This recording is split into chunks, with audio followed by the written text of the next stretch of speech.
Goeiemôre Sal, weer 'n keer. So op die Vrydag die 28ste November het reën in Parys. Fantasties. Ja, het jy die Vaalrivier bekyk? Maar jy sien hom elke dag. Vanoggend gekyk, hy is nou so hoog soos wat hy nou so 2 weke gelede was. En ek dink hy gaan nog 'n bietjie styg. Ja, hy gaan nog styg. Vandag se reentjie, sagte reentjie. Ek sien by Christie's Meer, Ermelo en so aan reën dit lekker. Goed. Sal eiendomme Harcourts, ons weet wat die status van Harcourts in ons gemeenskap. En weer terug op eiendomme. Die jong mens, die pasgetroude paartjie of die varsgetroude paartjie, die jong mense wat nou met hulle lewe gaan begin. Om vir hulle 'n geleentheid te gee om 'n huis van hulle eie te kry, weet ek daar bestaan of daar was in die verlede, julle sal beter weet, insentief van die regering af vir eerste huiskopers. Bestaan daardie goed nog? Ja, tot 'n mate, maar dit word deur die banke gedryf. Nie soseer van die regering se kant. Dis nou meer privaat. Dis nou weer privaat. So die banke sal nou vir so 'n persoon beter help. Hy sal hom byvoorbeeld 'n 100% lening gee of glad 'n 105% lening om vir sy oordragkoste en daai goederes ook te betaal. En ja, nee, daar's die regte ding om te doen is so 'n persoon wat eerste huiseienaaarskopers moet na agentskap toe kom soos Harcourts en ons kan hulle met sulke goederes help. Mooi die regte pad wys dat hulle nie in strikke trap en probleme ervaar nie. Daai eerste koper, ek dink dit is nou maar my opinie, daar's 2 groeperinge, die wat 'n huisie wil hê wat relatief goedkoop in die mark is en homself wil ontwikkel soos wat hulle hom graag wil hê, en dan die ander een wat die perfekte klaar huisie wil koop. Ja. Wat is die tendens? Watter een van die 2 is die meer gewilde een? Ja, die meeste mense wil maar 'n huis hê wat klaar is.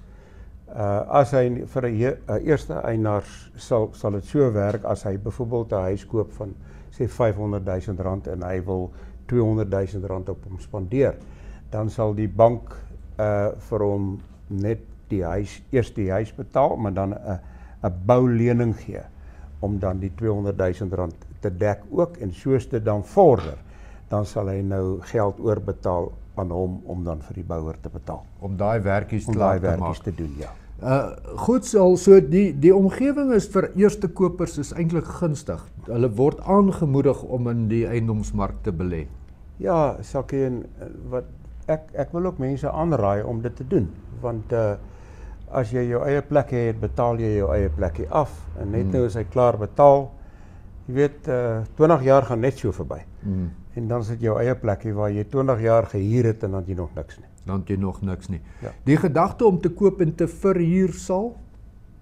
Ja, ek sal sê dit raak nou in Parys voordelig om te koop en dan te verhuur, want omdat verhuuringseiendomme skaars is, gaan die pryse op.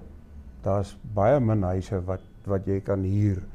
Jy kan nie 'n huis huur onder R5,000 nie, meer nie. Woonstelle, ja, kan jy nog daar by daai prys huur, maar dit gaan net op en op en op. Die meeste van hulle is hier tussen 7 na R8,000 toe.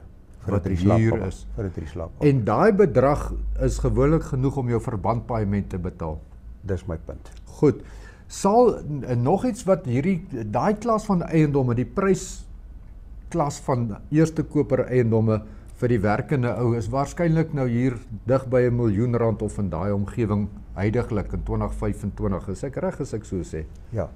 Nee, dit is so. Maar jy moet nou self onthou, as 'n ou nou 'n huis koop van oor die miljoen, moet sy salaris hier by 45 na R50,000 wees. So daar's nie sommer mense in Parys wat daai tipe van salarisse verdien nie, maar jou professionele mense wat nou in 'n professionele professie is, of mense wat van hier af sê by Sasol werk of in die Vaal-driehoek werk of glad Johannesburg. Dit gebeur nou baie. Dit begin nou baie te gebeur. Ja, wat mense, daai ouens kon koop vir hulle eiendom hier en hulle pendel. Hulle pendel elke dag. Ja. Of hulle werk van die huis af vir 'n paar dae en hy moet net 1 of 2 dae miskien op kantoor wees. Nou, jy het nou die dag gepraat van die oordragkostes wat op R1 miljoen is dit 1,1 miljoen. 1,1 miljoen. Ja. Nou wat is die oordragkostes op R1,1 miljoen? Niks. En net bokant dit? Net bokant dit, dan begin dit nou. As ons sê 1.2 miljoen. Ja, Sakkie, ja, dan begin dit op 'n skaal. Begin dit dan nou al. Ja, maar randsgewys net om 'n idee te kry. Ja, hier by die R5.000 daar rond is ek nou. Dis nie enorme bedrag nie. nie. Dis nie enorme bedrag nie. En dan het natuurlik jou prokureurskoste. Hoe hoër dit is, hoe hoër is dit ook, maar dis gewoonlik hier van R20.000 af. Hoër? Op. En dan het jy nou ander kostes wat jy ook moet betaal, soos by SARS en admin fooie en al daai tipe van goeders. So ons het 'n skaal wat ons op werk. Ja. As iemand nou by ons kom koop wat 'n huis wil koop, dan kyk ons wat ek kan op my calculator kan ek kyk en ek kan presies sê vir die ou sê dit gaan jy betaal by die prokureur ook.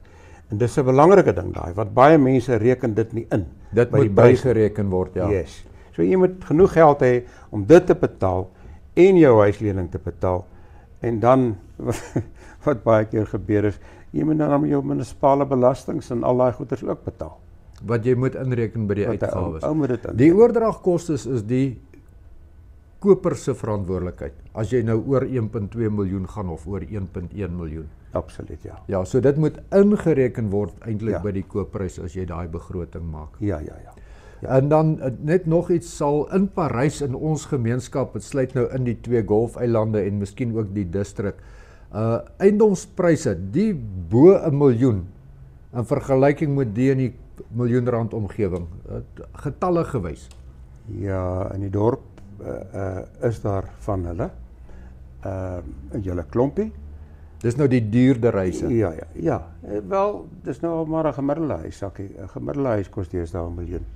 Maar ons gemiddelde pryse in Parys, as ek nou kyk na al die registrasies wat in Parys plaasgevind het, is nog steeds so 720, 750. As jy belangstel en jy wil daai groot stap neem, jou eerste belegging, jou eerste vaste eiendom, jy hoor nou, praat met Harcourts, maar sal gaan waarskynlik ook vir jou sê dat Parys is 'n goeie plek om te belê, al gaan jy dit nie self gebruik nie, al gaan jy huurders kry om jou verband af te betaal. Baie dankie, Sal. Dankie, Sakkie.